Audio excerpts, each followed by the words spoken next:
நில்லுங்க ஸ்கிப் பண்ணிடாதீங்க. இப்படி இருக்கிற பாத்ரூம்ல உள்ள உப்பு கரையை நான் எப்படி கம்ப்ளீட்டா புதுசா மாத்தினேன் அதை தான் உங்களுக்கு சொல்லி தர போறேன். நம்மளுடைய ஹெச்எஸ்ஆர் வந்து அரை பாட்டில் பிளாஸ்டிக் கப்ல ஊத்திக்கிட்டு அதுல 2 மூடி நம்ம மல்டி பர்பஸ் ஆட் பண்ணிக்கணும். அப்புறம் பெயிண்ட் அடிக்கிற பிரஷ் எடுத்து அந்த கரைகள் மேல நம்ம நல்லா அப்ளை பண்ணணும். பார்த்தாலே தெரியும் உங்களுக்கு நான் எதுவுமே ஸ்கிப் பண்ணாம நல்லா தெளிவா போடுறேன் சரிங்களா. ஸோ அந்த கெமிக்கல் வந்து நம்ம அப்ளை பண்ணிக்கிட்டு 80ஆம் நம்பர் எமரி பேப்பர் இல்லைனா ஸ்டீல் இரும்புனார் சரிங்களா. இதை போட்டு நம்ம நல்லா தேய்க்கும் போது அந்த உப்பு கரைகள் எல்லாமே கொஞ்சம் கொஞ்சமா ஆட்டோமேட்டிக்கா கரைஞ்சு வந்துடும்.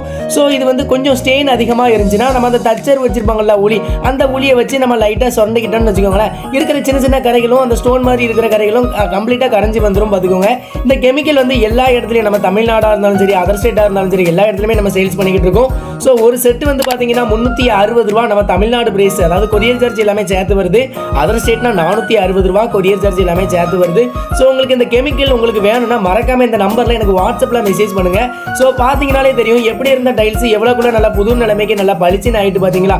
ஸோ அந்த கெமிக்கல் வந்து பாத்ரூமா இருந்தாலும் சரி பைப்பா இருந்தாலும் சரி எல்லா இடத்துக்குமே நம்ம யூஸ் பண்ணிக்கலாம். கோப்பை முதற்கொண்டு யூஸ் பண்ணிக்கலாம் சரிங்களா. தேங்க்யூ.